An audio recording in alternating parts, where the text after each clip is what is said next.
The worthy. We're getting ready to watch the dev live stream. Sanctuary. They're gonna fix the game, guys. Who's ready? Oh shit! It begins a month ago. Hello, Diablo community. Welcome to another Diablo 4 Campfire Chat. My name is Adam Fletcher. I'm the community director here for Diablo, and I'm joined by two very familiar Adam faces. Jackson. We like him. Regular appearing people on Campfire Chats. I have Mr. Adam Jackson here. He's our lead class designer, and plays Mr. Necro. Joey P. Joe Pipora, He's gonna fix my our associate minions. game director. He doesn't like it when I say Joey P. I trust. I don't hate it. It's just, it feels like a running gag that They like fired the other guys. people have. There's, It's Tiffany Watt, more. our production director, Yeah, it's very big fans of Joey P. Joey P on deck. Yeah, what's up? We have a big Campfire Chat to talk about today.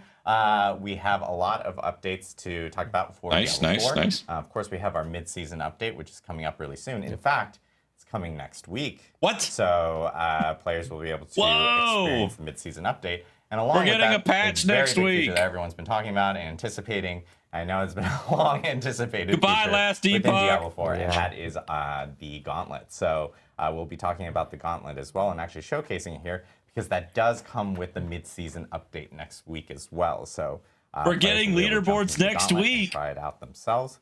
Let's go. Tuesday. But I know They're finally a lot of stuff here. has happened over Diablo 4 since the start of Season 3. Oh shit, my food is ready. We Fuck. released the 1.3.2 patch, which was the one that included a way for players who actually have a bunch of Uber Uniques and want to craft Uber Uniques. They can do that by creating resplendent sparks and then being able to craft the Uber Uniques that they specifically want if they happen to find other ones and stuff. And so, but we do have a lot of new features coming into the actual mid-season update with 1.3.3. One really popular one coming back from Season 2. I know you guys want to talk about it a little bit more right now. Yes, we have vampiric powers returning from Season 2. Yep. Yeah. So we really like being able to bring back some of the malignant powers from Season 1 in the form of the unique I'm back, baby. rings we have dropping from Barshan in Season 2.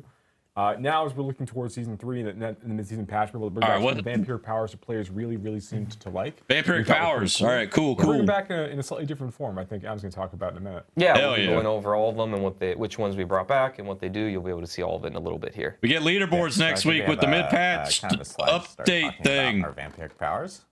Yeah, so really we've got 6 vampiric powers that are really returning from the Season of Blood. Okay. They're coming back this time as legendary powers instead of uniques. So unlike the unique greens, these are going to be legendary powers, just like any other legendary power that So comes we're in the getting game. 6. And they're not all exact one-to-one copies. They're really close to matching their previous functionality and kind of what you would expect. Man, you them to already do. know meta's going to be on boots, right? Hey, metamorphosis, there it is. Yeah, they can fit in that mix and match format. Hey, I don't see hemomancy. Yeah, so the ones we What got the here that are hell? returning, you've got Accursed Touch, Blood Boil, Hectic, Metamorphosis, a fan favorite, Moonrise, and the Undying. Okay. You can see a few of them here being played out. Just in case if you forgot from Season 2. Yeah. Here's some of these. So you get favorite the ones. so Of course, they're everyone bringing loves the overpower Metamorphosis, one it's a huge back. big one. Yep. Being able to turn into bats, essentially evade through Leaderboards are not delayed, Goops. but They're as you next mentioned, week. They're coming back as these legendary aspects, legendary powers. Yeah, so here we're going to show you the exact text, so you can screen cap that, figure out all the exact differences between these and what's Every in 20 Season 2. seconds you get a... Largely the same, a few differences. The biggest one I think you'll see in the next screen is Metamorphosis. Obviously, it's really strong. So Hey, now, look, it's on. It's You coming get to back, put it but on it's your gonna boots. Increase the cooldown of your evade. So basically what this means kind of like is that, everyone's after just going to put that on their boots increases now. your armor, but also increases Everybody's just going to put that on their Yes, boots. very similar. So you got a little bit of a kiss curse Yeah, there. that light effect. That No, because the things you would normally put on your boots are not going to be as strong as that. So yeah, next going into what our updates are, we've got kind of our generic updates here. So the first one a lot of people have been talking about is snapshotting. We've got we've heard a lot of cases from people they brought up where snapshotting is a thing that's been reported to us. Yes. And to give a little bit of a kind of a high level view of what snapshotting is, because not everybody is very familiar. Snapshotting is this idea that when you get a buff, let's say a damage buff, you're able to hold on to that buff for a longer duration than it would normally last if you use it on a skill that is like channeled or lasts a really long time. So a simple example, this would be like the Barbarian's Whirlwind. If let's say I got a 50% damage buff and it lasts for 4 seconds, if I have that buff on me the moment I channel Whirlwind, Yep. it'll keep that buff going until I cancel Whirlwind because I had it when it started. And so if I keep my Another Whirlwind month, going I forever, guess I'll it's keep that Med 50% 47 damage buff sit. way Hi, beyond Bella. the normal Thank you for the 4-second time. resub. If Appreciate the game you. didn't have I hope you're doing snapshotting, then it okay. would just last for 4 and seconds, feeling whether or not I okay. started Whirlwind when I had it, and Dude, why that are would you be still how long awake? I would be doing the bonus damage. So in general, when it comes to snapshotting, we kind of Thank you. we want to really remove it from the game as much as we can. It does allow for some kind of cool things, but generally snapshotting is used to do really kind of undesirable behavior, whether it's unequipping and re-equipping Good gear night, at good certain times night. or using certain effects at certain times to get way more power than a player should normally be able to be. And it results in the things like people gathering up a ton of buffs and then like one-shotting a boss or things like that in unintuitive ways. So we fixed So every basically case what I'm that's been hearing is reported to us Whirlwind so is far, gonna and we'll become even continue to, worse. and we're Nice. going to move toward more of a systemic approach to taking it out. Great. Noted. Also for the gauntlet, because we know that a few people were concerned about the gauntlet and how snapshotting would be able to work there. In the gauntlet, your gear, the skill tree, and the Paragon board cannot be changed. So you can't do any weird things of unequipping, re-equipping legendaries or things like that to try and gain an advantage. What you bring into the gauntlet is basically going to be locked. So it'll be a fair place for people to compete. And lastly, more generic thing, but the Rogue, we found an issue where the Weapon Mastery passive was double dipping on critical strike damage bonuses, particularly when you mixed Weapon Mastery and the Precision Key passive. Players were able to do way more damage than was intended. So that is another bug fix that is coming in this patch. All right, so next let's get into our first round of the class updates. First, we're going to start with the Seneschal construct. Yeah, the Seneschal class. Yeah, the Seneschal class. Yeah. So really, we've resolved quite a few different bugs and also reduced the power of some things that were overperforming. The first one is that when you used basically AoE buffs like the Barbarian Warcry or the Druid's Blood Howl, the Seneschal would be double dipping in the amount of bonus that it would get in its damage bonus, so we fixed a bug there. And next we did quite a bit of updates to some of the tuning stones. The Poison Support tuning stone isn't going to be reapplying the base damage when it spreads. It's going to match more the functionality of other kind of damage over time tuning stones. The Bleeding and Burning Support tuning stones were a little bit overpowered, so we're reducing the power of those a little bit as well. Okay. Sure. And then lastly, the Tempest Governing Stone was basically resulting in a situation where you could get unlimited damage. So the robot's bonuses, getting worse. by it constantly bouncing and getting more and more and more. Noted. And so now it's no longer going to get bonus damage and duration when it spreads. It's just going to spread and do that base amount of damage. All right, so next, let's get into the class updates. So we're going to start with the Barbarian. And again, we've got stuff for every single class. He's pretty strong. Right now, Yeah. First bullet, very powerful. Very powerful. Yeah, Barbarian's pretty good right now. As That many is of you, something I'm that sure is know. very I think it's the Barbarian's pretty That's good not right a good now. way to start. I think that means it's getting nerfed. A lot of people really like Charge. It turns out it's a really strong skill. It's a fun skill. Probably the biggest update you're going to see here, the next bullet point, is that we're not really planning to nerf Charge in this patch. Before we had talked about kind of our bar for what we would consider to be too strong in the game where we were nerfing a mid-season patch. Charge is like right up there. And we talked a lot as a design team and made a call that we were going to keep it for the rest of the season. So, we know it's really, really good. It's really, really strong. A lot of people are having a lot of fun just with go it. ahead and nerf it and just like fucking gut the rest of the season and make everybody But now with quit. the launch of the Gauntlet, we're going to keep it in and kind of see how it rides out. We've been seeing over time that other classes have found things that are also really, really powerful too. So we're gonna try that this season and see how it goes. Maybe they're gonna buff my minions But to be in addition as to strong that, as we've got some Charge. changes coming for Barbarian. We still get feedback that a lot of their early game is kind of tough. So we're going to be buffing up a lot of their basic skills to make the early game go a little bit smoother. And then we're also doing some buffs to some underused skills and upgrades. There's some examples here. We've got Strategic Ground Stomp. The ultimate cooldown reduction is being doubled from 1 to 2 seconds. One of the Iron Skin upgrades and the upgrade for Call of the Ancients is just getting a number increase. And Gore's Devastating Grip. So this is kind of a storied history in our game. Yeah, it was really, really good when the game launched. And now we brought it down quite a bit, and now we're increasing its power a little bit again to bring back Whirlwind builds. Sure. So the ranks of Whirlwind guys, are going up. this is what's going to bring Whirlwind back. Increasing the amount of the explosion damage a little bit. This is what's going to do it. So really, when it comes to what you look forward to Barbarian, it's really everything because we're not nerfing Charge, but also their early game and Whirlwind builds will be a little bit better. That ain't going to do shit for Whirlwind. And again, when we're Like, going through all these shit. updates for the classes, this isn't everything that is going in that It's we're not showing the you. You'll be able to see problem. the patch notes very The soon. slightly tweaking But, numbers up a little bit isn't This the is just a sneak problem. peek of some of the things that are happening. So there is a little bit more for everything, I think, than what we're showing today. So next we got the Sorceress. So Incinerate is a skill that we know people have had kind of a hard time really getting a lot of effectiveness out of. So we're It increasing sucks. basically everything across the board. The damage is going up. All of its upgrades are going up. So I'm sure Anna Incinerate Cakes is players gonna should be love that. rejoicing. Did she ever We've kill also got Lilith quite a with few her buffs to Incinerate? Conjuration skills I don't coming remember in, if she did or so, not. for people that like using conjurations. And then also some buffs to really generically used, underused passives and Paragon Glyphs. So really across the board, you're just going to see some buffs to various Cool. things. So here again, for Sorc players, Incinerate and really Conjurations are the things that you have to look forward to. Donks. And next we've got the Druid. Get 'em, Who's got quite a dogs. few powerful things coming. So similar to the Barbarian, you know, the Druids, we've gotten feedback that they kind of, you know, they have a really, really strong late game, but their early game getting Buff the there wind can shear's be actually a little pretty bit good. tedious to go. A lot of people use wind their shear to basic level skills. up. We gave an example here for the Druid with wind shear. So you can see here the spirit generation is going up, the damage is being increased, and the wild wind shear upgrade, which gives you more spirit when you hit enemies, is also going up. So really just better resource management in the Hey, early look, game. damage buffs to And then companions. Companion Druid. So we could pretty consistently hear from players Wow. that they really want to make a companion build really work and feel good. So we've got some damage buffs across the board for all the companions, particularly Wolves is getting quite a bit stronger. But we've got things for Wolves, Poison Creeper, and Ravens. There you go. Get them, dogs. And then we've got some additional buffs to some underused passives. And then last but not least, the Storm's Companion unique. Ooh. So this is the one that makes your wolves howl when they do some lightning damage in an AoE. The ranks of wolves that you're getting is going to be increased from 2 to 3 to 4 to 5. That's cool. And then also the Storm Howl damage, that damage that happens when the Look, they're lightning getting bolts, there, come down, Cocos. is They're being getting increased by a there. lot. Give them time. And so you could see here, Enhance. Yeah. yeah. So you know, before So it was now doing, instead like, of you know, hitting in for this example, at 148, this it hits level, for like 100 to 1,000. maybe 400 damage, 150 to 400. And now it's going to be doing closer to 8 to 1,300 damage per strike. And these things strike multiple times too, and in an AoE. So it's actually quite a bit of an increase.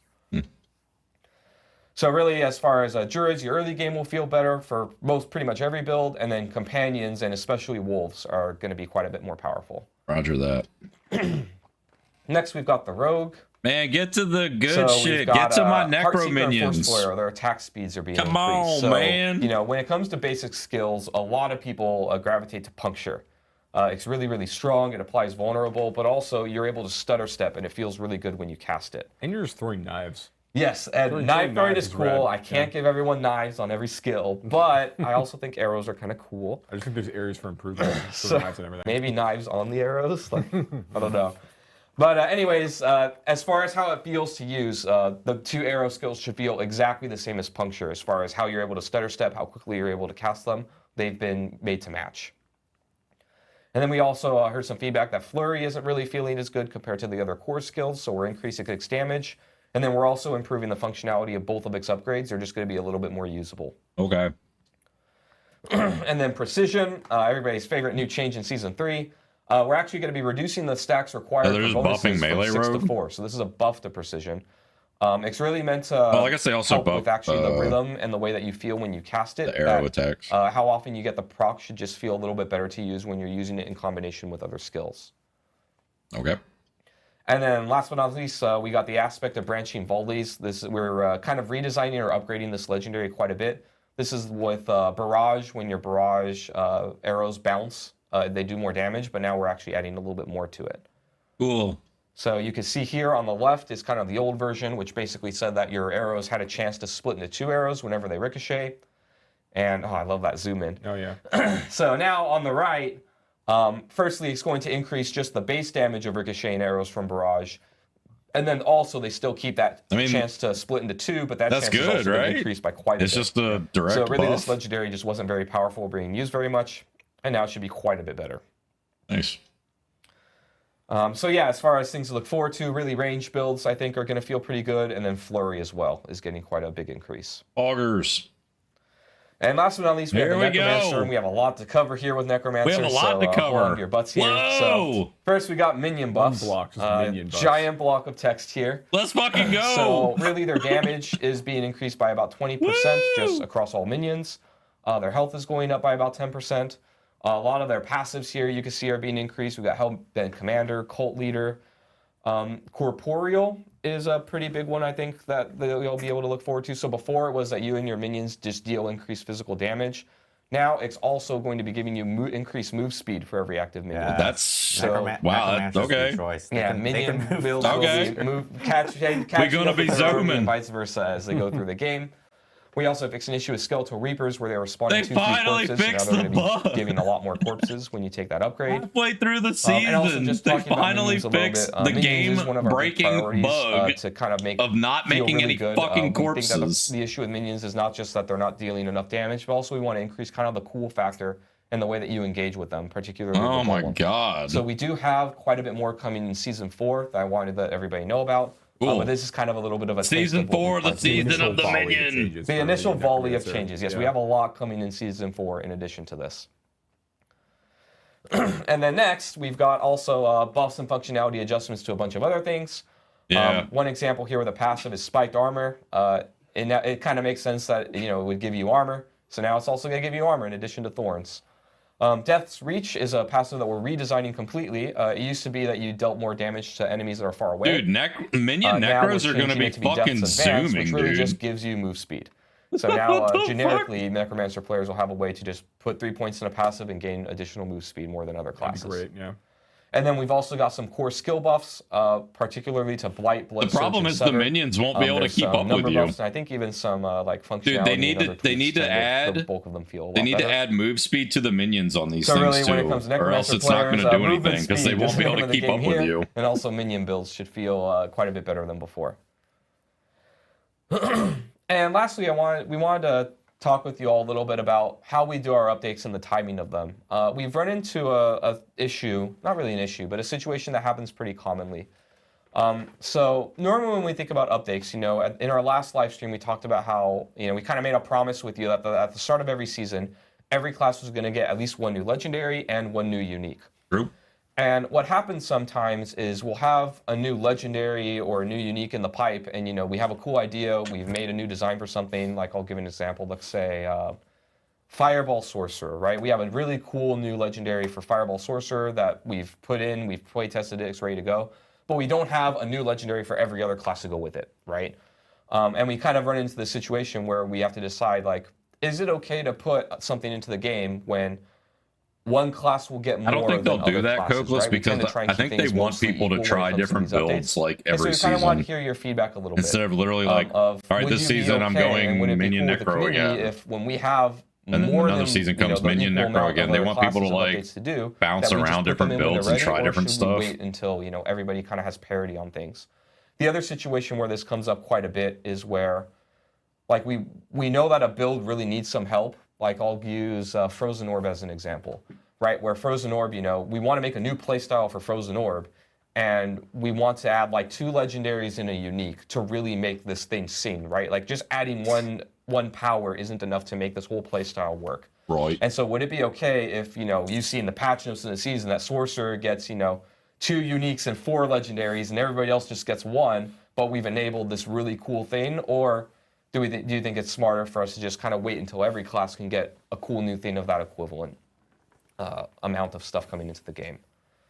No, I know. I'm not we're saying open to it's feedback like here. We're going to be looking at, the way they should do it, but that's, Reddit I think that's forums what and other places, their kind of what you philosophy think, is but, behind we're it. kind of leaning towards just putting things in when they're ready. But we wanted to turn this into a conversation and let you, the community, kind of have your voice as well. Yeah. How you want us to put these things Yeah, in. get some feedback. We're interested in this. Yeah, so Yeah. post live stream, or I know we know that the conversations will come up regarding this specific topic, and so we'll be looking around and kind of gathering community feedback on like what you guys prefer, and kind of going with that, and listening in on what you guys actually want us to do.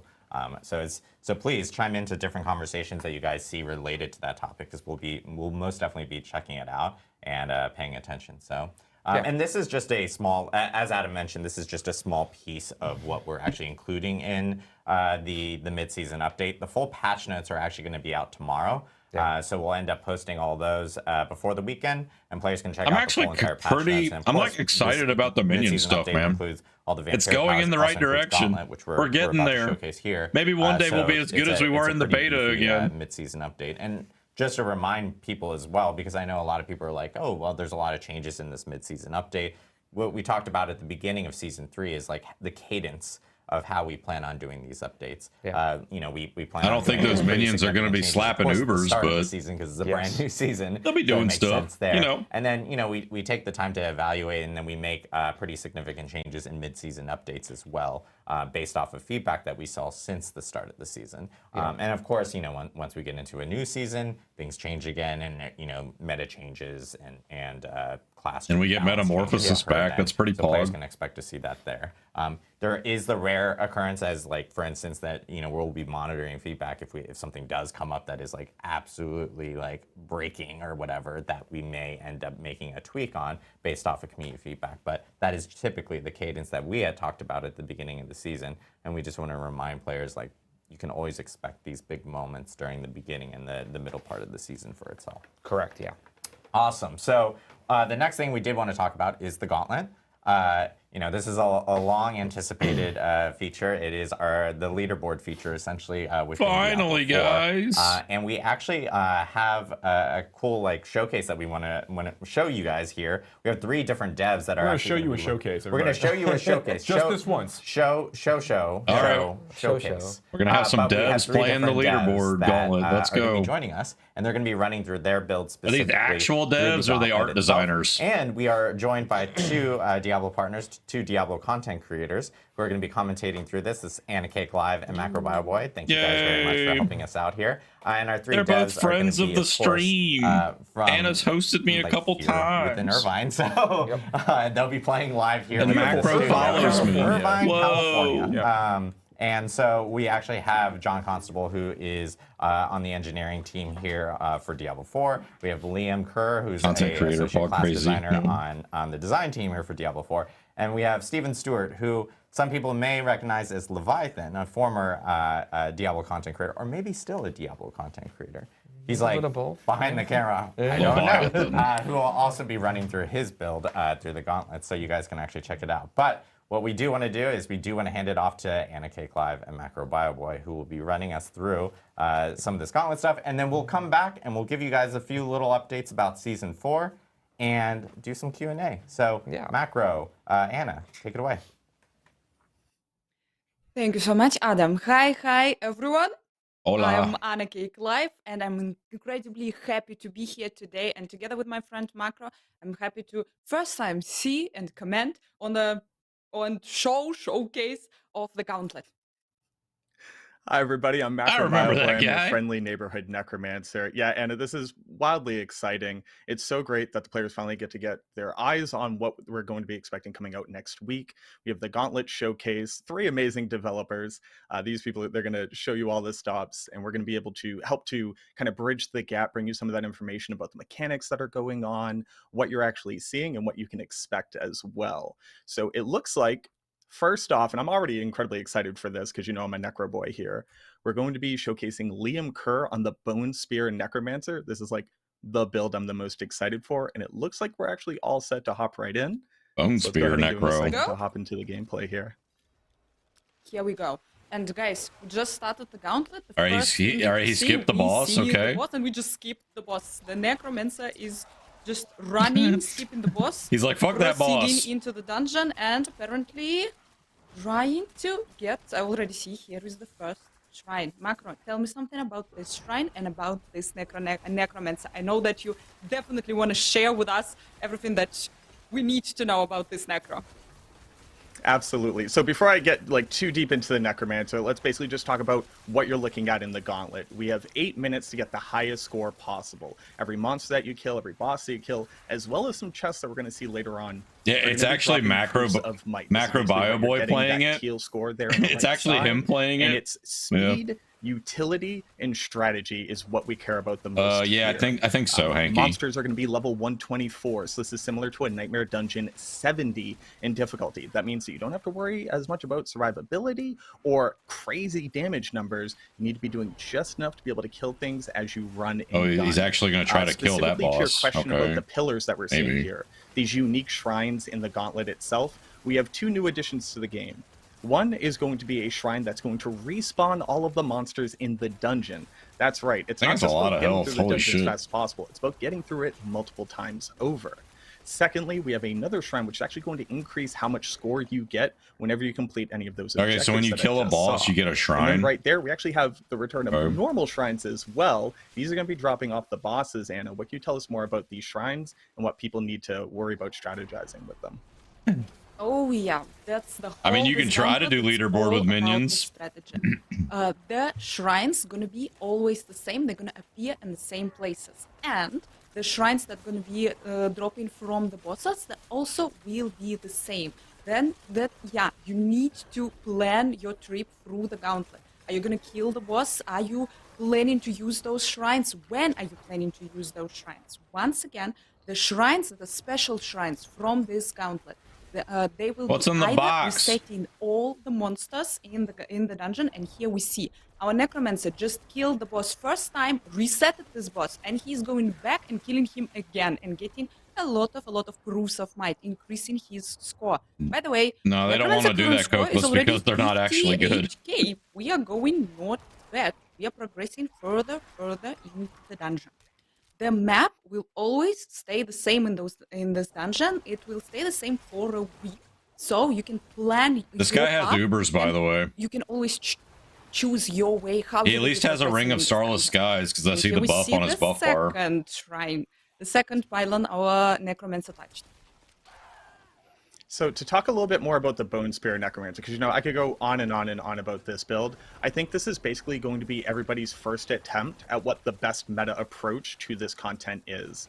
Bone Spear has a lot of great mobility as well as ability Oh to man, spread fuck damage Bone across Spear. the I'm going battlefield. minions. So whether you're running staying past monsters true. and gunning back behind you, kind of training monsters along, players of Diablo 3 would have seen Look at similar Scourge of the strategies in Greater Land. Rifts, Is he gonna kind of do it? bringing all of your monsters Wham! together before you Wham! waste any time actually killing them. He's coming. Watch out. But He's going to smash whether you. or not you're just like front loading out, all of your man. damage and blasting through bosses so that you have that Close. shrine moving forward. Like here we have the Blast Wave Shrine, right? This basically means that the Necromancer will be able to kill as they run, not worrying about having to spend any animation time actually casting their spells themselves. And I think that this is something that people are going to want to really tune into. Not only is the gauntlet the same every single week, so literally every monster the bosses just keep respawning, huh? place. Every time that you kill a monster that drops one of the keys, those are going to be the exact same place too. So like I said before, it's not just about doing a lot of damage, being very fast.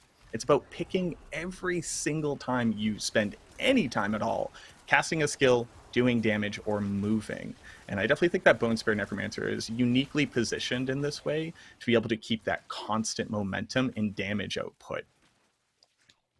Your necromancer is doing absolutely stunning, really good. Current score we have 141k. That's what it looks Yeah, like. we are going absolutely not bad. It looks like Guys, you can see in the yeah, corner, you just keep there going in are the circles, keys. re-killing We don't have yet bosses, any keys, getting but shrines. hopefully we're gonna get them soon. You probably also saw that in this dungeon there are special chests, white chests, and a little bit later I think we're gonna see also yellow chests. The chests, obviously, they have a lot of proof of mights. They're helping you to increase your total score. To get the keys, you need to kill some special monsters. The monsters are staying the same, but when you're entering the dungeon, you don't know which monster it is. You will also have to first run a couple of times through the dungeons, kill all the monsters, find out who is actually dropping the key, and probably focus on those monsters. Also, keep in mind that you need probably kill them, couple of them, to be able to open the chests. By the way, we went right back to the beginning of the dungeon, and probably our necromancer now decided to finish our first boss, our Tom Lord, that is waiting here. Lord. We have It's really 2 important minutes, to- 30 Boss seconds has so much HP, 30 dude. seconds left. It's really important to recognize that too. So the Tomb Lord is a boss that is notorious for moving. And if you're a boss that moves, you're basically the antithesis of a Bone Spear Necro.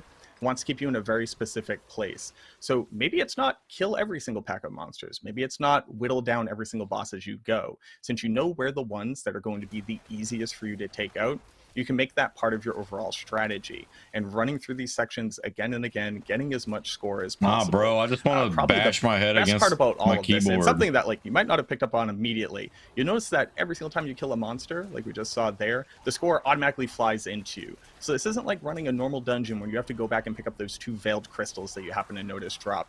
Your only concern is running through this at breakneck speed, killing demons as you go. Yeah, pretty much. The automatic pickup of score. Hoda Barbarian's just going to dominate it. Is having that map fully explored and then eventually memorizing it as the week goes on means that players are going to continue to get higher and higher scores as we optimize our builds and as we bring better strategies and better timing, better routes through this. Dude, where's really Uber Lilith? Throw her into this shit. In Diablo 2 and a little bit in Diablo 4, where every one of these little decisions that you're making could be the difference between ranking top 1 on the leaderboards or just barely cracking through to that top 1,000.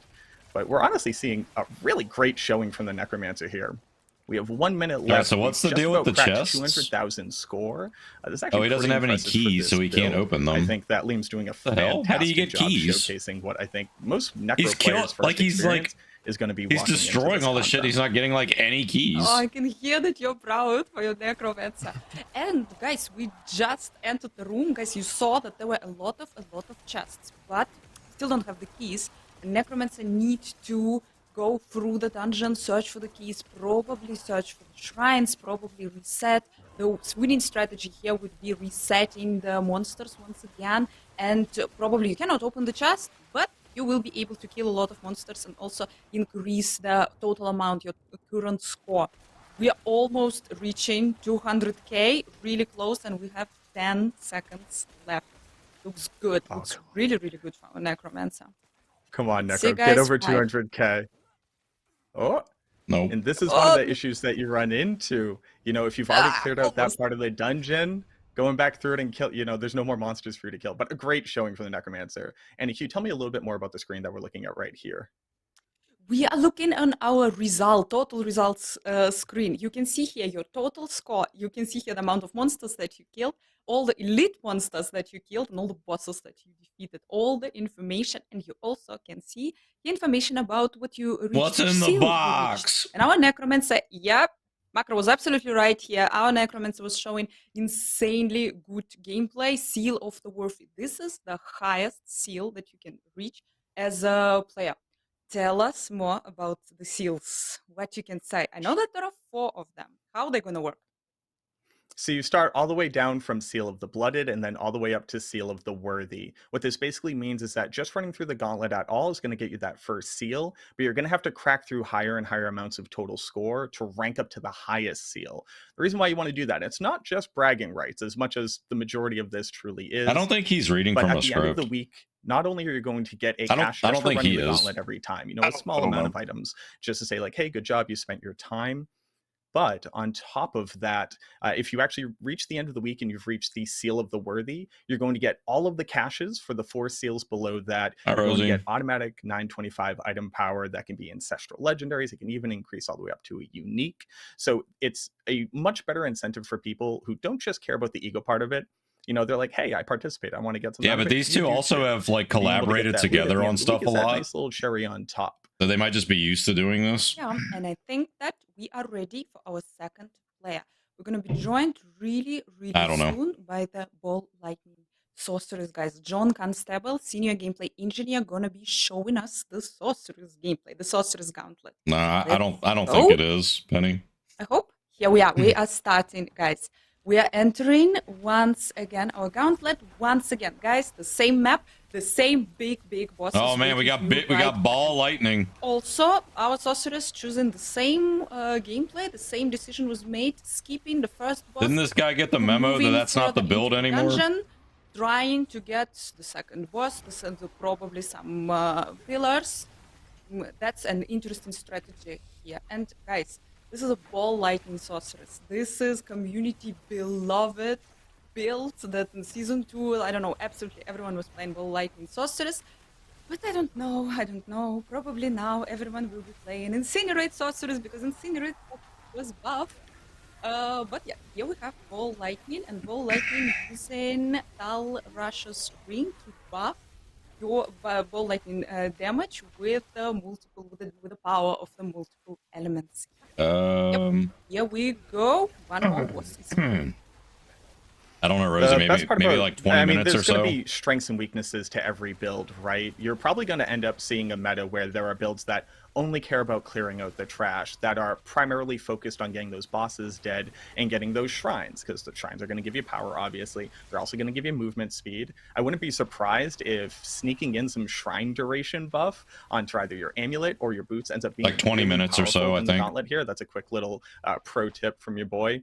But there's not necessarily one right way to do this. On top of that, every class, every ladder that you're in is actually judged individually. So the necromancers are going to be judged against other necromancers, sorceresses against other sorceresses, so on and so forth. So where some builds may not have the mobility, but they have the boss kill speed, or maybe they have the density clearing, but not the mobility. Or you play Minion Necro and you have no clear at all. Class is going to really make or break what ends up being the meta for the gauntlet, which is one of the things. Like I feel like if you can't kill bosses very effectively, like aren't you going to kind of struggle in really this? just pushed us to the question because you're not going to get the shrines from killing the boss.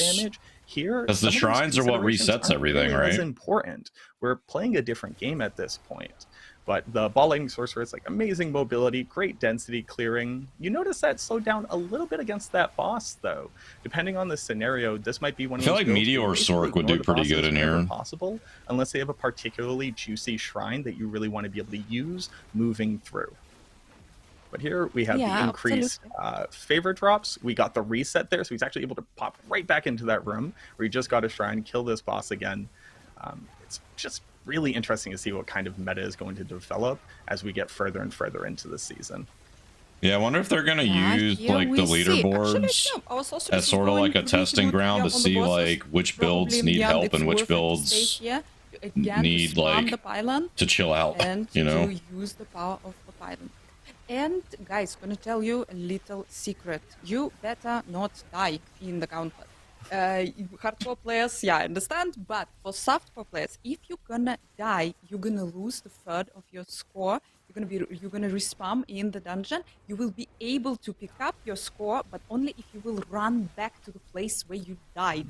And yeah, this is again, you're wasting. They said at the beginning, right? Like the gauntlet is like in the gauntlet. Here, like default gauntlet is like a nightmare dungeon tier 75, I think they said, right? Is 1k, a little bit. We just reached 1k, going really, really good. Progressing further and further into the dungeon. I guess it's a tier 70. And I want the chest. Yeah, because they're level 124, so tier 70. But yeah, so far, no one can get the key. The keys are quite rare. Only special monsters are dropping them. Here we go. 4 minutes left. So what comes out of a chest? Yeah, so just over the halfway point, it does look like the what sorceress, comes out of the their chest natural mobility. like, I mean, to she warrant can teleport, them being right? so rare. That's obviously going to go a little bit faster than somebody. Like, what are you supposed to get out of them? But already they haven't said anything that comes out of the chest yet. Closer to like maybe 300, depending on whether or not he turns on the turbo boosters here. But you're talking about those keys, and maybe I'm just going to spitball this while we're watching here. My mind's kind of already going crazy, theory crafting, trying to figure out what's going to be the best way here. But to be able to open up these chests, like you said, you have to kill specific monsters in the dungeon. They will drop the key.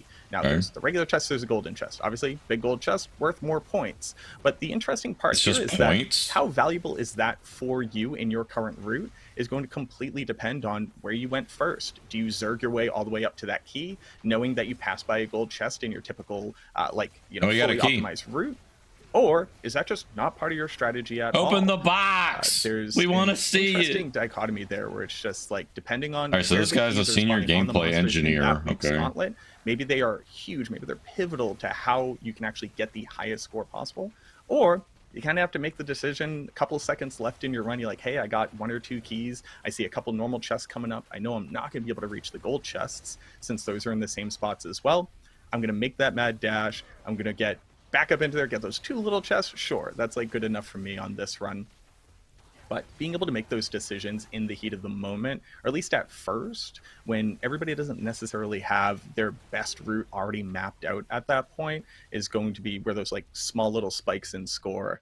I'm really, really excited to see the leaderboard as it develops. Obviously, you're going to be able to see the actual builds that people are bringing into the gauntlet on that same leaderboard, but you're not necessarily going to know how they ran through it, how they prioritize killing bosses versus the elites, etc. So there's still going to be a little bit of mystery, but at the very least, you'll be able to copy the build if you can at least see the gear that they have. That was something that was like, hey, you got another keep. That was something that was cool in D3. You could like look at the build people were running to do the greater rifts they were doing. How quick are you? How quick you can kill the big groups of monsters? How quick you can kill the bosses?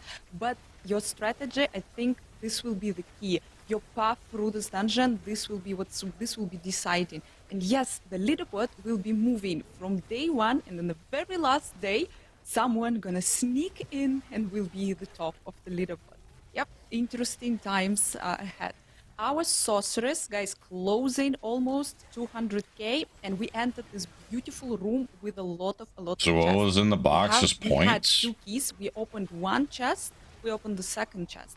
We are getting a lot of points. We are really, really close. So it looked like the chest gave like 3,000 points. And we are moving forward. White chest and yellow chest, they both actually cost only 1 key to open. But obviously the yellow chests, they are bigger, they are shiny, they are giving you way more. Well, the Sork already beat the Necro, so... Yeah, you need to focus, you need to prioritize if you can. You need to prioritize... GG, I guess. Chests. We reached 208k, 43 seconds left. The other thing that I just really want to hammer on here is, again, so this Sorceress's score, although it's going to be a little bit higher than the Necros that we just saw, not by a country mile or anything, but this score is insular to this one leaderboard. The Sorceress's score is only going to be compared against everybody else running the Sorceress. Oh, yeah. While you can check your ego and check against the other Necromancers, that has no impact at all looking at any other class about how you're going to rank in that leaderboard, whether or not you're going to be immortalized in the halls forever if you hit that top 10 rank. But on top of that, it's not going to impact the the rewards that you get or anything like that. Wait, there's 2 other Necro builds? What are they? Sorceress in this game is doing. If you're in a party, you only need to worry about what those other party sizes are doing. It's probably my favorite part about this. You know, while there's going to be differences between the classes, I only need to worry about my class. They killed the same number of bosses. Perfect. Sorry, I was gammering on here. We got another Seal of the Worthy completion, over 200k score, 7 bosses, 39 elite monsters, 674 monsters. If I could ask for anything, I'd love to see these kind of stats basically at the end of all content in the game. Maybe I'm asking for too much, but seeing those numbers like itches some really good part in my min-max brain there. Yeah, it's really nice to see actually what I accomplished, how many poor demonic souls I sent back to hell. Yeah, I can understand. And we got the reward immediately after each time when you're entering the gauntlet, you're going to be getting a small reward, and you're going to be getting... Are they going to show like every class, or is it just... I can't remember how many things... Show a barbarian. Just show a barbarian just absolutely like deep dicking this shit. We're preparing Leviathan. Because we all know it's going to happen. Joining us with a barbarian. With yep, here we go. Charge barb. I know everyone want to see it. Hoda charge. Here we go. Be crushing it. Go ahead. Soon. Watch, they probably pick like a guy whose barbarian is like... That's going to be season 3. Season 3 is going to be Charge Hoda Barb. We just put that up on a banner somewhere. Of course. We could take down the construct symbol and just put Charge Hoda smashing through the game. No, but Leviathan is an absolute legend from the community. Fun fact about Leviathan, we actually lived in the same city for like a grip, and we just never got the chance to actually sync up. But just like you, we were able to meet him at BlizzCon. He's a phenomenal dude. Shout outs to Leviathan. But it looks like we're actually ready. So let's go ahead and hop into it. Let's watch the barbarian just absolutely blast this shit. Hoda Barb. Big boy, big sword. Let's see. I'm excited for this. Let's see. Yep. Okay. Well, he didn't one-shot the boss, so there it is. No, he decided that 15 million overpower was the way he wanted to approach this scenario. Hey, that's dead. Yep. But the Charge Hoda Barb. So I think this is kind of like the apex predator of this type of content. We are working with a mobility skill in charge that's also going to be able to clear the trash. It was cute the other classes tried. They did their thing. Now the real class is in here cleaning up. Going up. And basically being able to meld these two concepts together is what every class build strategy is ultimately going to have to look for. Dude, his basic attack hit for 5 mil. Aspects, both one on your boots and one on his fucking lunging strike hit for 5 mil. Because again, remember, these monsters are only level 124. It means that they're 30 levels lower than any tier 100 content you're doing. Kill it. And I figured this guy was about to get 2-shot, but he's giving up a little bit more of a fight here. You go. Let's see. There we go. He didn't have an overpower proc yet. Big channeling shrine, more mobility, not worrying about resource. This is what we're looking for in Gauntlet content. This power. Jeez. All right, calm down. We need something to be able to talk about here, Leviathan, my boy. No, he's absolutely smashing, he's absolutely destroying, but like this, if you're not gonna plan, you're gonna soon run out of the monsters. He needs to focus on where actually the shrines, so that's the problem the Barb runs into. He runs out of monsters to kill. He has the plan. Yep, he's absolutely flying through this dungeon, picking up everything. His score already 64k, quite insane. And yeah, I believe in our Leviathan. Leviathan, by the way, he was one of the best demon hunters that there is in Diablo 3 back in the days. And now I'm absolutely understandable why he's smashing also on this barbarian here. And what is also really, really cool, that you need to obviously memorize the map, you need to memorize where all the monsters are, you need to memorize where the shrines are. What we have here, apparently all the shrines that are resummoning the monsters, the shrines that are giving you score, they're located mostly in one part of the dungeon, and the chests are located in the other part of the dungeon. So yeah guys, there's going to be a lot of planning, a lot of strategizing here. Something interesting to note. All right, I'm going to get a little bit deep I don't know. I don't know how I feel about I assume most people haven't studied. I don't know how I feel about this at the moment. Enough to know the numbers off the top of their head. But basically, what you're looking at is a 30-second buff that is also going to give you 35% movement speed. The cool part about shrines is that each one of them can layer on top with other unique shrines. So you could have a channeling shrine as well as a blast wave shrine as well as an artillery shrine, etc., etc. He's like, but getting the he just stood in the explosion. Like you could tell he stood in it on purpose. It's not just like to you be have like, double blast wave and it doesn't double matter. movement speed. It's like it doesn't matter. When we saw that loop where he actually came back through and immediately killed that boss again, oh my god, well, it makes sense. He knows it's there. He knows it's worth a lot of good score. That doesn't necessarily mean he got the total benefit out of that single shrine, and being able to basically lily hop or frog hop over these shrines, always maintaining at least one constant buff for them, might be a way of being able to add on mobility to a build that doesn't normally have it. So maybe you're a huge boss killer, but you can't fit mobility anywhere. As long as you can plan out how often you get these shrines, you could effectively link together a full 8 minutes of shrine buff, maybe even longer. There's so many things that you could be picking out of here, right? Stopping at individual little monster packs to make sure that you're maintaining your buffs. Man, how come the Necro didn't get any keys? What the hell, man? Value, you know that you're going to be operating at maximum efficiency when you walk into the next room, where we always will know there will be an elite monster, or there will always be a boss monster in one of these tiles here.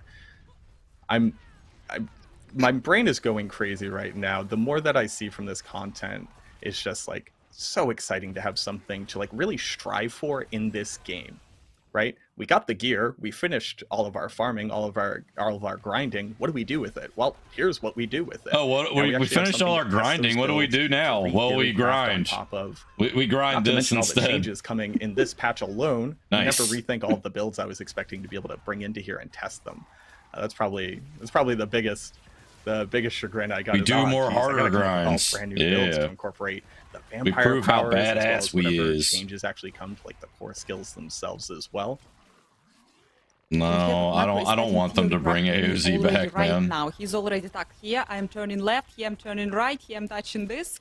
We already in the process of creating the guide how to do it. Our barbarian 217K. Well, I mean, Rob is probably going to be ranked 1. Let's be honest. So it'll basically be let's see who can be second place. Actually, really cool. We were already saying that every character has the separate leaderboard. Also, every character, the amount of score, the total score, the amount proofs of worth that you need to earn to be able to reach different seals, also different for different characters. And this is absolutely amazing because you don't have to compete with different classes in absolutely any way. And this is great. You also have 2-place leaderboard, 3-place leaderboard, 4-place leaderboard. In total, together with a 5, all they need to do 16 just make it so Necro minions can use Hoda. Just make it so you have a bunch of little skeleton barbarians running around Hoda-ing everything. Leviathan is moving really, really quick. We have 2 minutes left. We are hitting 236k. He is going on the second run. Basically, he is going again, repeating again his run, but he resetted all the monsters. He has here really, really good choice. He did really good choices, and he had really good chances. Yeah, so that's a he's secret an associate substat class that I wish designer. we could see on this board. He's How not many the, total miles he's not the main class designer. That's the other guy. The Adam Jackson guy is the main class designer. 3 times over, and he's still got a cool minute. The guy that gave minions a 20% damage buff. Definitely going to crack over 300k as long as he doesn't hit a dry patch where nothing had been respawned yet. But I mean, the dude's great at what he does. There's a reason why you anchor him here, being able to show off the best of the best. And the other interesting part, something that we didn't quite touch on, is you don't just get the rewards from one ladder. There's nothing stopping you from going and doing this on your Barbarian, doing this on your alternate Necromancer, doing this in multiple group types. You could theoretically hit the top of every single ladder. If you're, you know, a crazy master grinder like Wudijo, maybe you go crack softcore and hardcore ladder too. Why not? There's nothing stopping you from competing in as many of these arenas as you have builds to be able to support that competitive nature. I'm only going to worry about the Necromancer. I don't have it in my brain to watching this is making me tired with how much I need to worry about. Like I'm getting physically tired watching this guy do this. The most top leaderboard spots, you know, eating them all up. Oh, I'm pretty sure that's going to be the new community challenge. Be able to be #1 on 16 leaderboards. Okay, I'm wondering who that's gonna be now when this content actually will be in the game. We have, guys, a little bit more than 10 seconds left. We're gonna hit 300k. I'm pretty sure. 300k, come boy. on, come on, find that's what we need to see. Someone. He did too good. He killed everything already. Man, what a loser! He didn't even break 300k. So close. What a fucking loser! 398k. That's crazy. 81 monsters, 53 elites, 9 bosses. Obviously the most that we saw out of any showing, but phenomenal job here by Leviathan. Good job, Leviathan. It's exactly what we expected from him. Good job, Barbarian. I had absolutely zero doubts. Macro, I must say, I'm really, really excited. And surely Whirlwind will do just as good. We can get not only the rewards that we're getting, it's a weekly activity. We're getting the new map absolutely every single week. And we're getting the rewards in the end of every single week. We're also getting the rewards after every single run. And yep, I'm happy that the people who but what are the rewards? Used by the leaderboards will be anyway tempted. Why didn't they show what the rewards were? See, maybe the leaderboard, maybe the gauntlet is something for them. Interesting. Really, really excited about what's waiting for us in the next week. What are you excited about the gauntlet content? I mean, if I had to pick just one thing, it really comes down to this idea of developing a strategy over a week. You know, we realize, right, you know, as content creators, as streamers, we have a bit of privilege here. The funny part being that everybody is going to be able to watch your strategies. If you're making videos about it, if you're going over strategies, discussing it, basically it's out there. It's open for people to be able to see. So being able to come up with these, maybe a little secret strategy, maybe you save it till just the last couple days and you actually finally test it out. That's probably what's going to be the most exciting for me. It's just this idea of what are the good parts? Not just about damage. We get a patch next week. That's when we're also getting the leaderboards. Can you get? They're buffing Necro minions by 20%, which like truly tests the player's skill. We're getting vampiric powers again in the game just currently in the form of legendary affixes. I think that's just going to go ahead and do it for us. This has been such a pleasure, Anna. Thank you very much for sharing this with me. I hope that everybody really enjoyed what they saw. Those are the highlights. I actually hope so too. And yeah, Macro theory crafter here, absolutely. Had zero doubts that you're going to say this. Guys, it was an incredible pleasure to be here. Was really, really happy to comment on our first gauntlet. I'm Anna Cake Live. I don't know, follow, like, and subscribe. And we... Like and subscribe. Macro, you want to say something? You want to add something? Yeah. And again, my name is Macro Bioboy. Macro Bioboy on everything. If you care to see me go try to smash the Necro through this gauntlet. Thank you again to everybody. It was an absolute honor here. I think we're going to go ahead and throw it back. Make sure you smash the like button. Hope that everybody enjoyed the gauntlet, and I can't wait to see you all out there next week. Awesome. Thank you so much, Macro, Anna, for taking us through that. Of course, our 3 volunteers from the dev team. We got John, we got Steven, and Liam for running through. Yeah, everybody did great. Steven actually all of them hit higher scores than they did when we were first running through this. They did. They were learning Somebody they were learning the dungeon because again, with Gauntlet, it is a weekly dungeon that does get changed it's over. fixed. I mean, every spawn, every creature you come through, every chest location, every key drop, like every boss, every shrine, it's all fixed every time you do the runs, and that's what allows you to have that sense of like, okay, I know a little bit more about this space now. I can run it again. I'll do a little bit better. Yeah. It makes a huge difference. Yeah, and I know with we saw some questions of like players, are going like, hey, because we have 3 different classes here, and again, they're all on their own unique leaderboards themselves. Yeah, every class has its own unique leaderboard. So when you're playing, Charged Barbarian for the season, you're playing against other barbarians, on the leaderboard.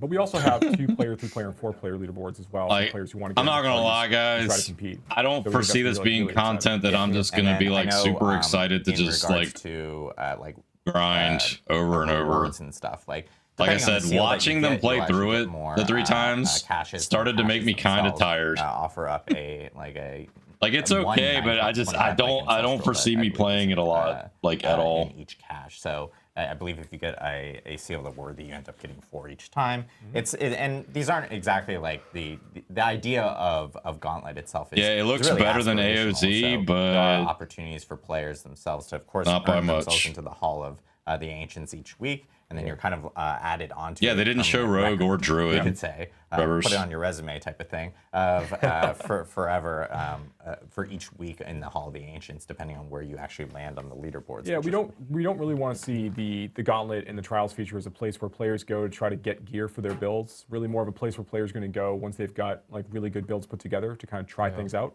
But yeah, for players who do manage to clear, for every seal that they manage to complete at the end of the week, based on their highest ranking, they're going to get a cache that you called out. And there's a high chance of unique items actually appearing in these caches as well. So you can get 925 uniques out of these. But again, these are really like, more. So you get items from the cache reward. You can get uniques. The primary reason that you're going to the space in the first place. Yeah, and we actually have a blog that's going up after the stream that actually details out all the information in the Gauntlet, including some other rewards as well for players that hit like the really, really high ranks of, where they can potentially earn some cosmetic items as well for Gauntlet. So Gauntlet, again, hitting next Tuesday. And I know for like the first couple weeks, we want to make sure that players are jumping in, trying it out, especially with these new changes that are coming with the mid-season update, the vampiric powers and everything like that. And then, let us know what you guys think. And then post up feedback on, Reddit, forums, social media. We're going to be checking it out for Gauntlet, making any tweaks if we need to make any tweaks. And then I know we actually have a cool contest that's coming up here, starting on that's tied back to Gauntlet. It's actually starting on March 19th. We're calling it Leaderboard Legends. But the top players in each of the leaderboards, and there are again leaderboards for all the different classes, for all solo, and at the same time for hardcore as well. So if you play in hardcore and if you die in a Gauntlet, your character's gone. It is hardcore for that reason. So, but we will have opportunities for players to actually earn an exclusive art print from an artist named Mika Ulrich. He's a huge Diablo fan. He actually is making a customized art print. That contest itself will be running for 2 weeks. So we'll have more information on that contest as we get closer to March 19th. But players that do compete on the leaderboards, they'll have the opportunity of actually earning a exclusive like customized art print as well, which is actually pretty cool. So Gauntlet shipping next Tuesday, and it'll be in our mid-season patch notes that we have going up tomorrow. So. And the patch notes are tomorrow, guys. A lot of stuff posted. Woo! So really maybe cool there's more Minion buffs they didn't talk about. One thing we did want to hit on, and this is some pretty big news from our end. One is it's an update regarding Season 4. And I know Joe wanted to talk a little bit about it. I'm very excited.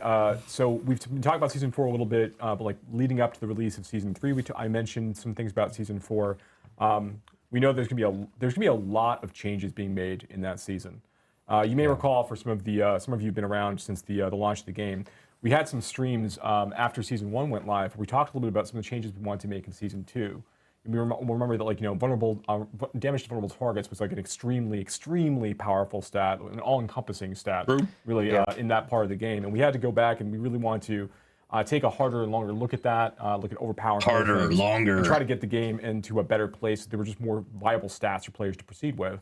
And that was a good amount of work, I think, that we can suggest. And it was a really great impact on the game overall, but it was, there's some work involved.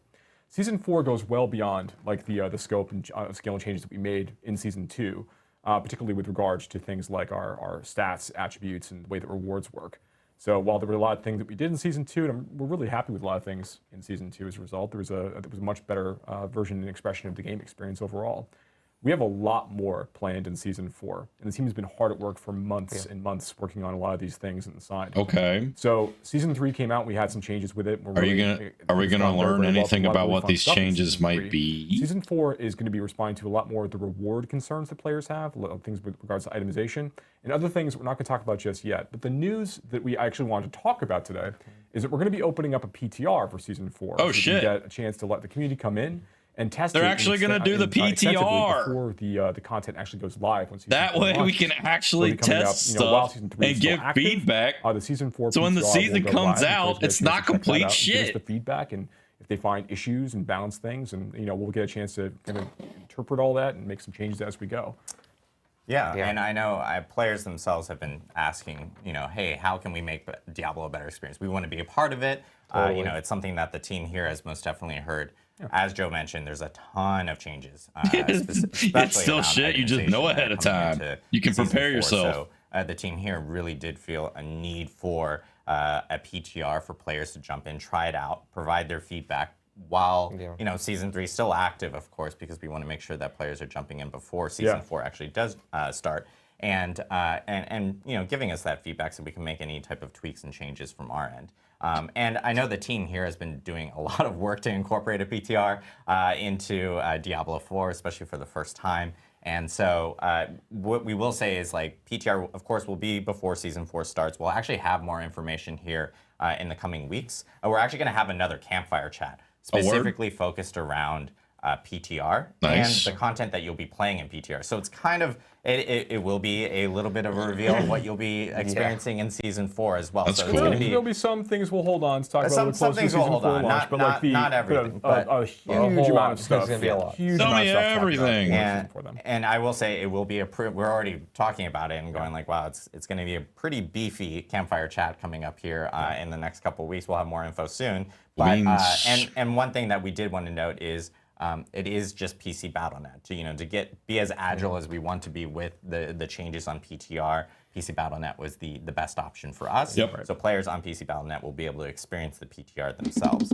And I will say with PTR, because of the changes that are coming with Season 4 and the amount of changes, as I said, the team felt like, hey, we need a PTR to make sure that this happens. Does that mean we'll have a PTR every single season? Maybe not. It depends on the scale of changes that we have.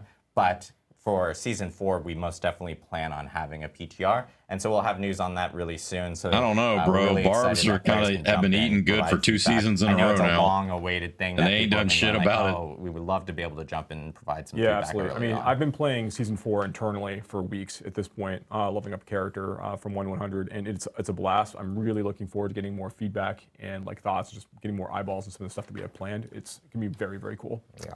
Awesome. Woo! So yeah, like I said, we'll be back here in the next few weeks. We'll have information on when that campfire chat will be for PTR and all the information that you guys will be experiencing in that PTR specifically. So, and just because I know not everyone has experienced a PTR, I probably should define what a PTR is. Yeah. It is a public test realm. It is the ability. I don't think he necessarily said it took him weeks to level. He says he's been playing it 4 weeks, and kind of test it out. Think of it like leveling, testing things to experience content that is coming down the line, so that they can actually provide feedback over to us, and then we can make changes before things do go live.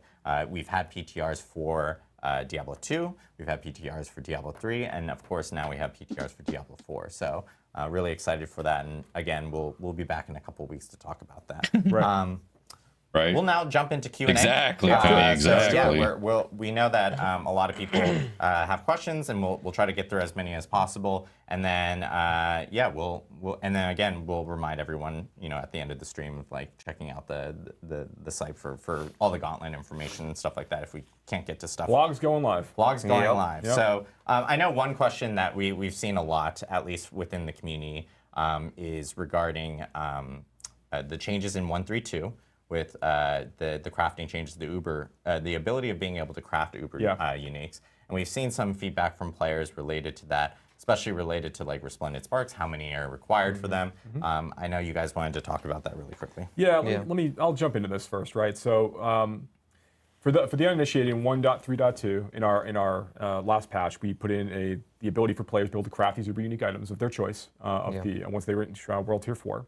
And they require Resplendent Sparks to do so. And you get Resplendent Sparks by finding another Uber unique, which are very rare, salvage them, and then that gives you the one material that you need. Now, at launch, you need 5 Resplendent Sparks in order to craft one of these. You guys are changing it, right? In the next patch, where this is going to be, where the Gauntlet's going live and the trial system is going live, we're going to be reducing that from 5 to 4. Now, why did we choose these numbers? Alongside those changes we made as part of that last release, we also dramatically increased the drop rate of Uber uniques from non-Duriel sources.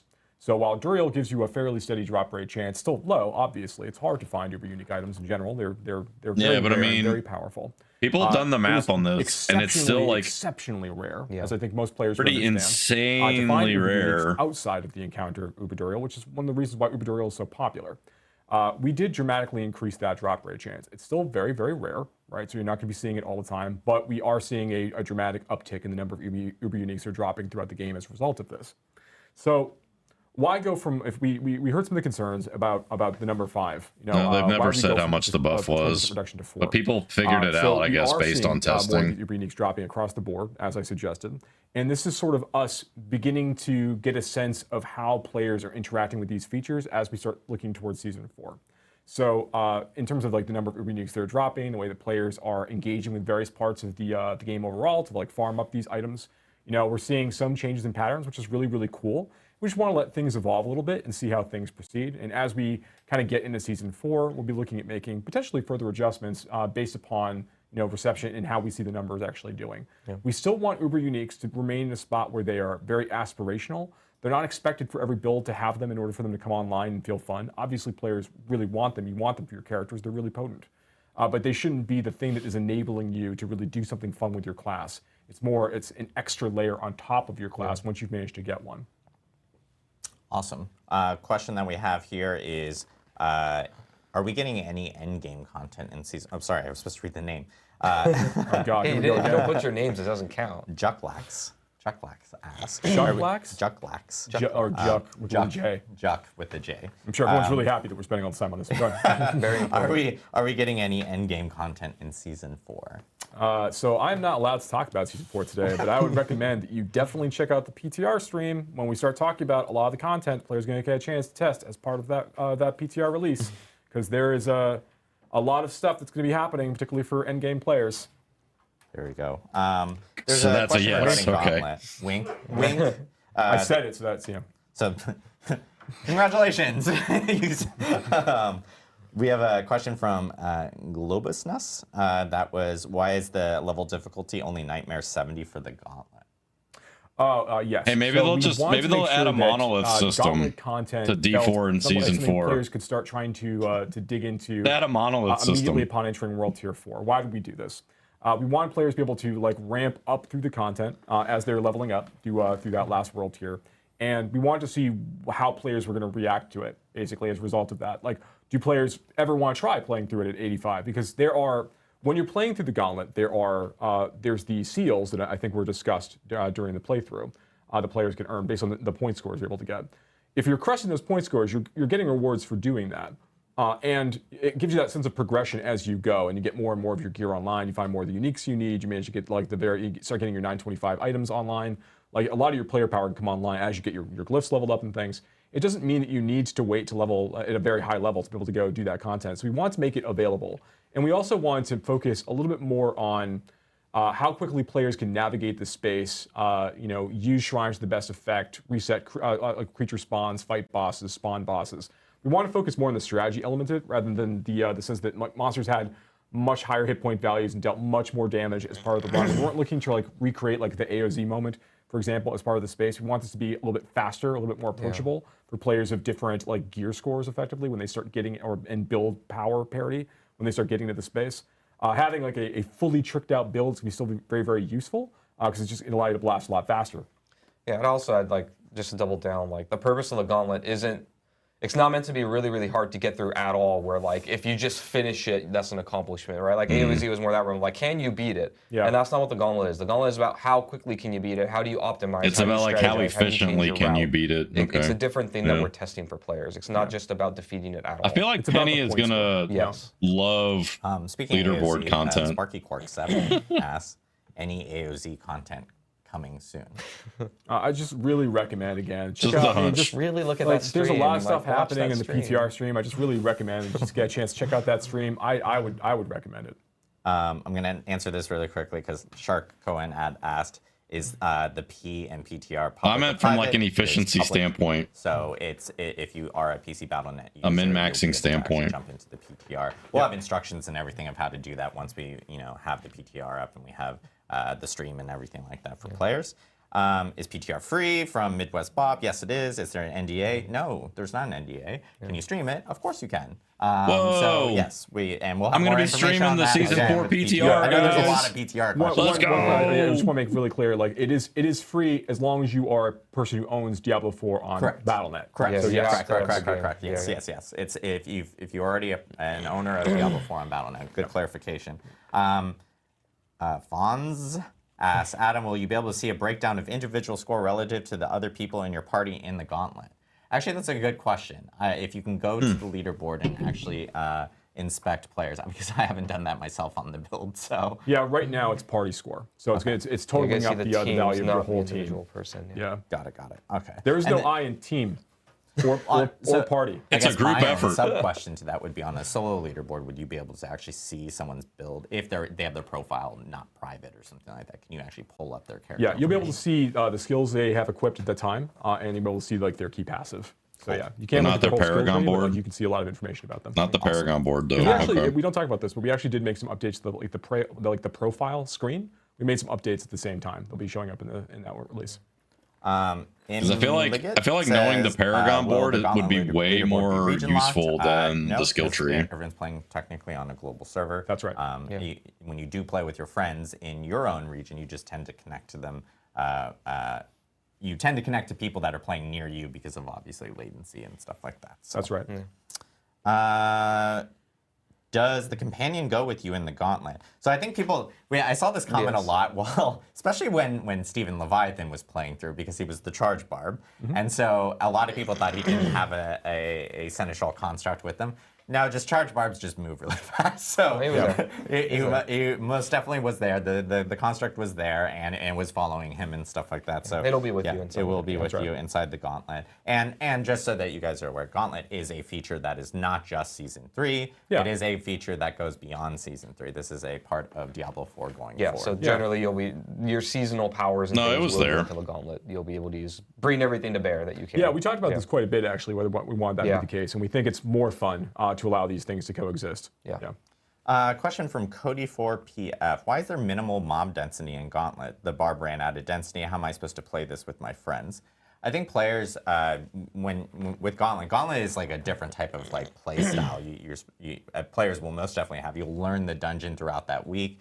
You'll learn that you can actually take bosses. You don't have to kill that boss right there. You can most definitely bypass it. Maybe even leash it or bring it with you into other rooms. You might want to save it because you might want the shrine later in a different way. There are shrines that actually bring back mobs back to life, so you can immediately get additional score. And so there's a lot of strategy involved with it. So I know a lot of people are going hey, there are specific moments where Steven was didn't have anyone to kill there. It's mainly because you can actually strategize and pull specific things and try to figure out exactly what ends up working really well your character, your build, or how you want to actually maybe use shrines to benefit exactly who you kill there. Yeah, we're not looking to make a slow-paced experience with the Gauntlet, which I think you probably saw. You saw the players getting a chance to check it out earlier. But we're also not trying to maximize density in the same way that we would in like Nightmare Dungeons or Helltide areas. Players aren't getting loot drops and they're not getting a lot of experience from these creatures. So that really the focus is on the player having an idea of like where they can find packs of mobs and where mobs can be found in general in the space, and navigating the environment carefully in order to like maximize their point gain during that time. And then interacting with these other things along the way. Why are you smiling? I have a question for someone. Why are you smiling? You're not supposed to be happy during this. I look forward to this. I'm gonna say it, but it's hilarious. Just go. Bob Dole's blue pills. Oh boy. Very good. Any possibility of getting better cosmetics through gameplay, maybe through gauntlets, skins on par from the shop, etc. This is actually a active conversation that's been happening a lot. Give us better skins that we've seen regarding the shop and stuff. So I will say that we'll have. We don't have Oakless is anything now to say playing right Last now, Epoch. but we'll have some more news regarding some items related to the shop that we'll be sharing here over the coming weeks and months and stuff that will kind of help with some of this conversation that I know that we've been hearing. Sorry, that name was just wow. Al Quadrodia asks... killing it over there. I know, amazing. Adam, perfect.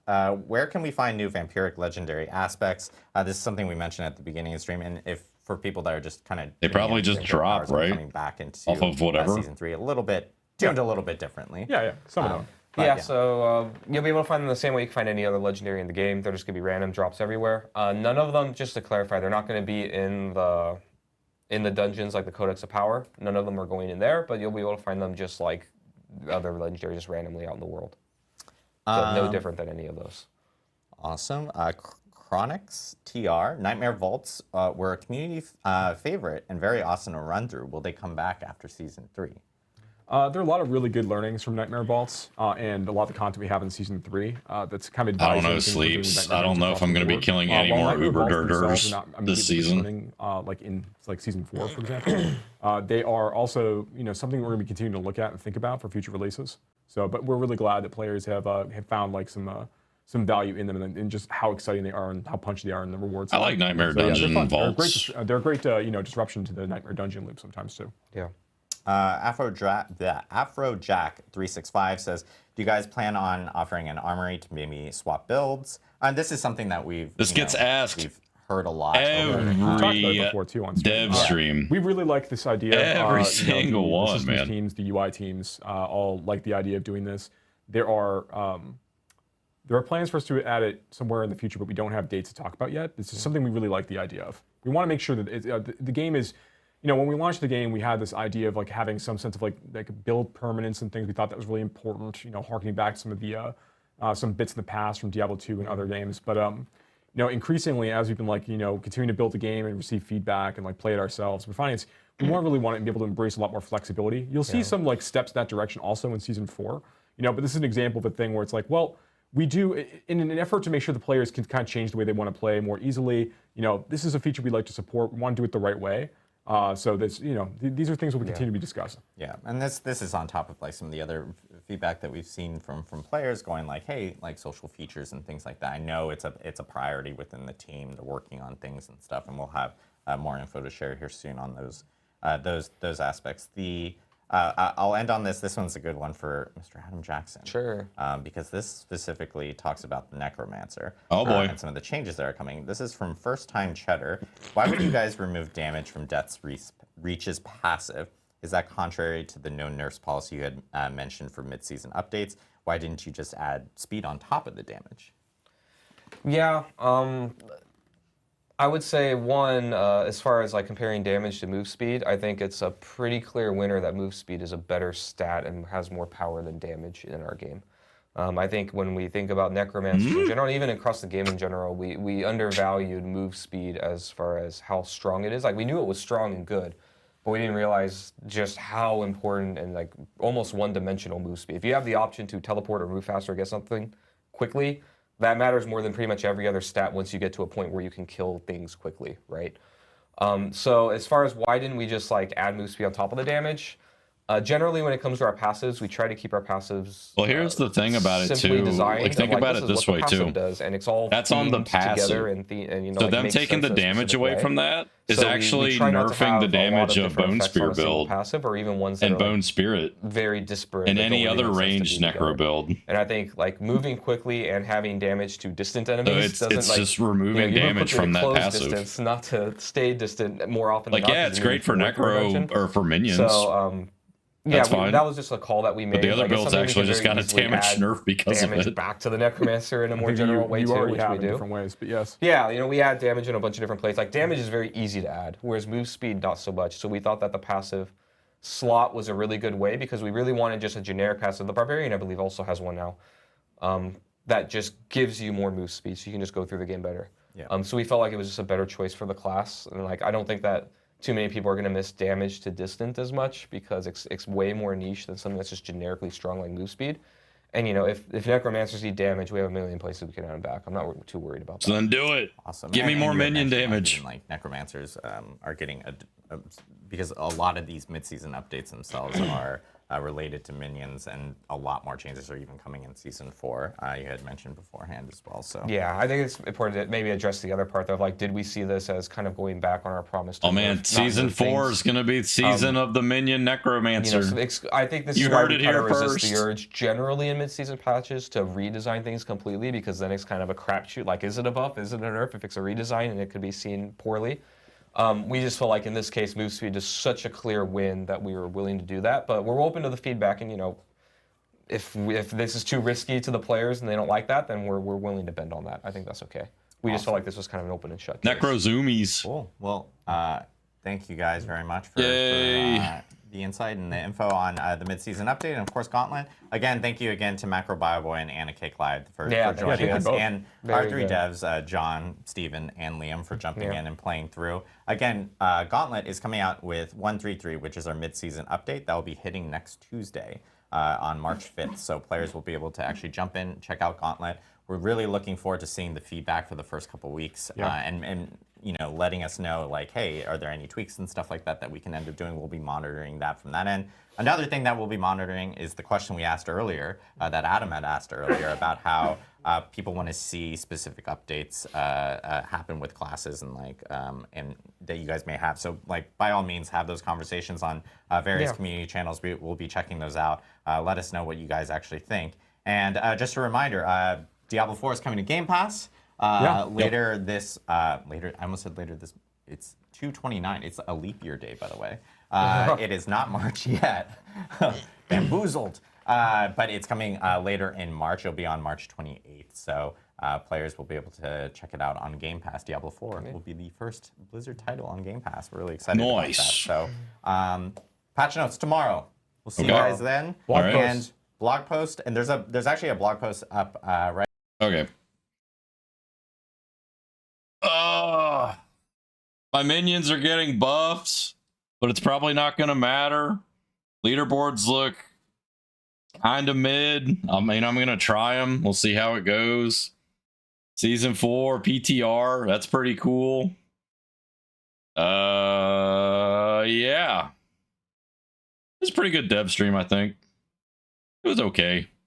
But like I said, watching them play through the leaderboards just kind of made me tired. That's why I'm like, I'm gonna try it, but I don't think I'm not gonna go super hard into it.